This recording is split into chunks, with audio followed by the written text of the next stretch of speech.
Morning sir. Shanti, Diya London నుంచి వస్తుంది కదా, ఎయిర్పోర్ట్ కార్ పంపించావా? ఉదయాన్నే శక్తిని పంపించానండి. Morning sir. రామ్, సార్. వాళ్ళ 12 వరకు ప్రైమ్ మినిస్టర్ మీటింగ్ ఉంది. Yes, sir. ఈవినింగ్ చండీగఢ్ లో అగ్రికల్చర్ మీటింగ్ వెళ్ళాలి. నైట్ మళ్ళీ ఢిల్లీకి రావాలి. Give me plan according to this. Okay, sir. వెళ్ళొస్తాను శాంతి. సార్ పిఎం మీటింగ్ పూర్తయ్యాక డైరెక్ట్ గా ఎయిర్పోర్ట్ వెళ్తే 2 గంటలకు ఇండిగో ఫ్లైట్ ఉంది. అది క్యాచ్ చేస్తే కరెక్ట్ గా ఈవినింగ్ మీటింగ్ వెళ్ళిపోవచ్చు. బట్ చండీగఢ్ లో మీటింగ్ పూర్తయ్యాక నైట్ ఫ్లైట్ లేదు సార్. అలాగే రోడ్ జర్నీ చేయడం కూడా సేఫ్ కాదు, ఎందుకంటే 2 చోట్ల డైవర్షన్స్ ఉన్నాయి, బ్రిడ్జ్ కడుతున్నారు. నైట్ అక్కడే స్టే చేస్తే ఉదయం 7:55 కి ఫ్లైట్ ఉంది. అది పట్టుకుంటే 10 గంటలకు పార్లమెంట్ వెళ్ళిపోవచ్చు sir. Okay, do that. Okay sir, I'll take care of it.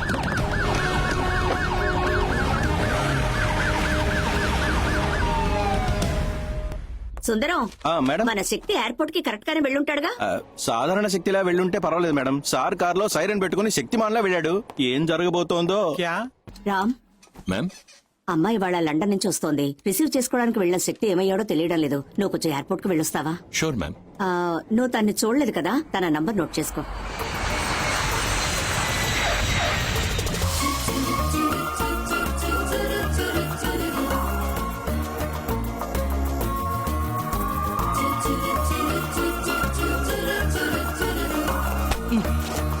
Sorry. It's okay.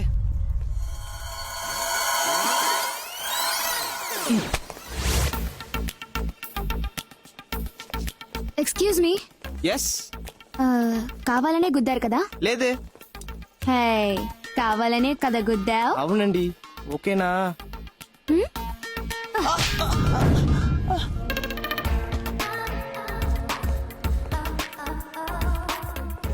Idiots, pickup చేసుకోవడానికి ఒక్కడు కూడా రాలేదు. కార్ వచ్చింది. హే డ్రైవర్, ఎందుకు కార్ దగ్గరే నుంచున్నావు? అరైవల్ గేట్ దగ్గరికి రావద్దా? Sorry madam. ఏయ్, లగేజ్ ఎవరు తీసి పెడతారు? సారీ.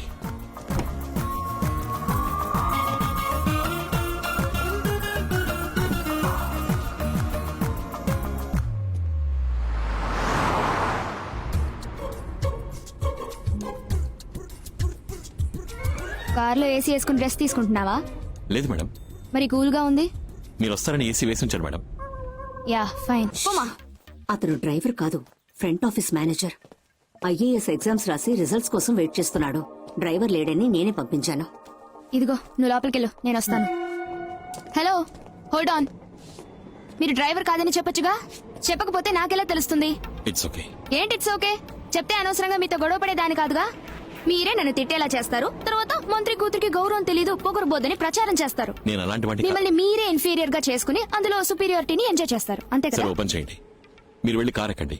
మిమ్మల్ని తీసుకెళ్లి ఎయిర్పోర్ట్ లో డ్రాప్ చేస్తాను. మీరు లోపల నుంచి రండి, నేను ప్లాకార్డ్ చూపిస్తాను. మీ లగేజ్ తీసుకొచ్చి కార్ లో పెట్టి నేను డ్రైవర్ని కాదు ఫ్రంట్ ఆఫీసర్ మేనేజర్ అని చెప్తాను. అప్పుడు మీరు కార్ ఎక్కండి. మిమ్మల్ని మళ్ళీ తీసుకొచ్చి ఇంటి దగ్గర డ్రాప్ చేస్తాను. మీరు దిగి ప్రశాంతంగా లోపలికి వెళ్ళండి, ఓకేనా? Hello, damn it. రమ్మని చెప్పు, మర్చిపోకు. అలాగేనండి, మీరు జాగ్రత్తగా వెళ్ళిరండి. సరే సరే. దయచేసి ఇక మీదట తెల్లారగట్ల లేపద్దురా. చెప్పమ్మా. తాతయ్య మండపానికి బయలుదేరారు, నీకు జ్ఞాపకం ఉంది కదా? 7:09 ముహూర్తం, హర్షగార్డెన్ లో పెళ్లి. అబ్బాయి పేరు లక్ష్మణ్, అమ్మాయి పేరు మధుమిత. 8:30కి లగ్నం. కరెక్టా?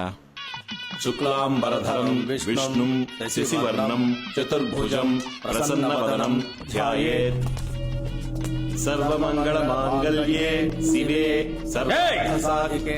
शादी रोको। మీరు ఆపకండి, మంత్రాలు చదవండి. సర్వమంగళ మాంగళ్యే ఏయ్ పండిత్, సర్వ. मत मत मत मत मीनाक्षी ఇలా రావే. ఏయ్ మీనాక్షి, ఎవరిని అడిగి ఈ పెళ్లి అరేంజ్ చేశావు? బినా ముస్సే బతాకే మేరే బేटे को शादी करवा रहे हो? నేను చెప్పేది కొంచెం ఓపికగా వినండి. ముందు కూర్చోండి. అరే పెళ్లి కొరక, ఊట్ ఊట్ ఊట్. రామ్, నువ్వు బయలుదేరు. ఈ ముహూర్తానికి పెళ్లి జరిగేలా కనబట్టలేదు. తాతయ్య, ప్రాబ్లం జరిగేలా ఉంది. ఇప్పుడు అందుకని 10:30-12 ముహూర్తానికి నేను చేసేస్తాను, నువ్వు బయలుదేరు. దయచేసి ఈ పెళ్లి ఆపకండి. दिखूगा लेते निको, तूने मुझे डाइवोर्स किया, लेकिन ये मेरे बेटी है ना. నా కూతురు పెళ్లి నాకే తెలియకుండా చేస్తావా? ఇది జరగనివ్వనే. నీ రౌడీజం నచ్చకే కదా నేను నీకు డైవోర్స్ ఇచ్చాను. దయచేసి నా కూతురి జీవితాన్ని నాశనం చేయకండి. పెళ్లి शादी జరగనివ్వండి. क्यों रोकते आप? पहले शादी होने दीजिए. आप मेहरबानी करके बैठिए प्लीज. दो गोली का पुलिस वाला मुझे समझाएगा?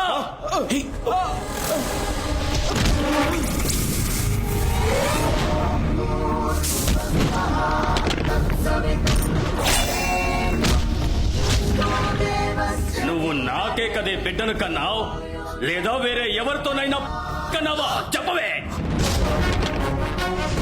బోల్.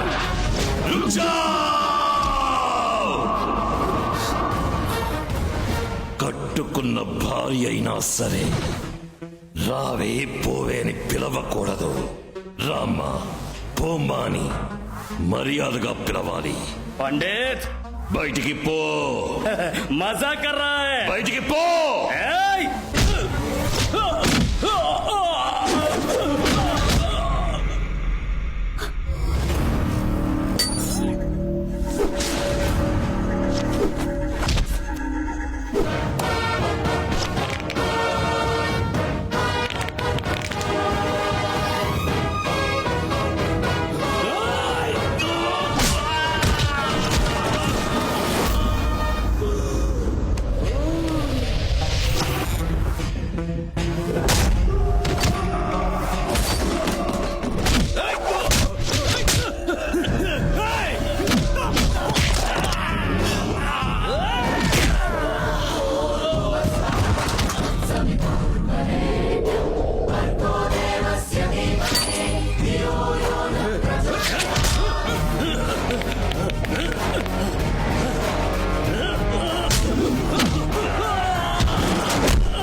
ఏయ్ పండిత్!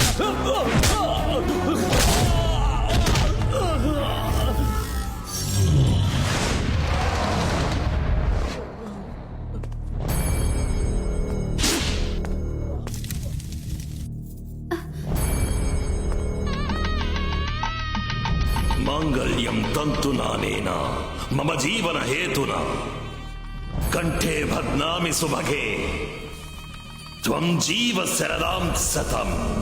ఈ కోపం నీకు ఎక్కడి నుంచి వచ్చింది? జంజం వేసుకొని నిత్యము గాయత్రి మంత్రం జపించే నీకు ఇలా కోపం రాకూడదు. ఇది మూడోసారి.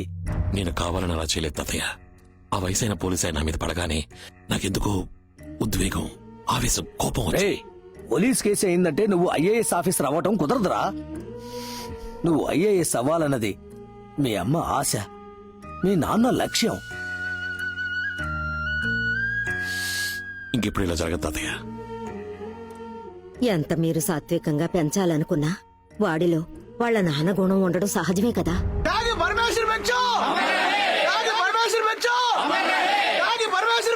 ఈ జిల్లా ప్రజానీకం కోసం త్యాగి పరమేశ్వర భిక్షు గారు చేసిన త్యాగాలు ఒకటా రెండా ఎన్నో ఉన్నాయి చెప్పుకుంటూ త్యాగి పరమేశ్వర భిక్షు గారి వారసులు విచ్చేయిచున్నారు.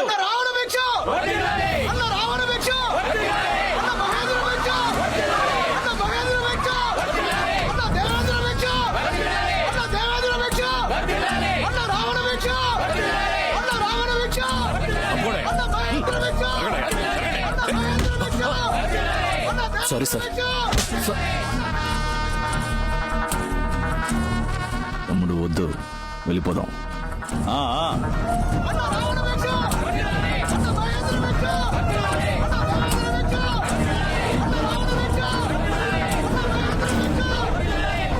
ఇలాంటి వాడిని త్యాగం చేసి ఇక్కడ విగ్రహం పెట్టడం వల్ల ఎన్ని యాక్సిడెంట్లు అయ్యాయి తెలుసా? ఇవన్నీ అడగడానికి మన ఊరికి మంచి కలెక్టర్ రావాలయ్యా. మన జిల్లాలో ఉన్న ఎంపీలు ఎమ్మెల్యేలు అందరూ వచ్చారు, విశ్వనాథ్ మాత్రం రాలేదు. ఆంధ్ర తెలంగాణ 2 స్టేట్స్ కి రామ్, Yes, sir. వ్యవసాయానికి సంబంధించి అన్ని సహాయాలు కేంద్ర ప్రభుత్వం చేస్తుంది. ఫోన్ విశ్వనాథ్ కి మీరెవరో? ఎవడ్రా నువ్వు? స్వామి. ఎవరు? స్వామి. Hello Swami here. రామస్వామి. మంత్రికి వరా? ఎవరు మీరు? భిక్షు అని చెప్పు. సరే, ఎవరు భిక్షు ఉన్నారు? సెంట్రల్ మినిస్టర్ ఫంక్షన్ కి రాలేదు, డబ్బు పంపలేదు. అది పార్టీ ఇవ్వాల్సింది, నేను ఇవ్వాల్సింది కాదు. కొంచెం వెయిట్ చేయండి. 600 కోట్లు ఢిల్లీ నుంచి ఆంధ్ర దాకా అప్పనంగా తీసుకొచ్చా కదా, ఇప్పుడేంటి? కమిషన్ ఇవ్వాలంటే కాలుతుందా? మర్యాదగా నా క్యాష్ నాకు లేదో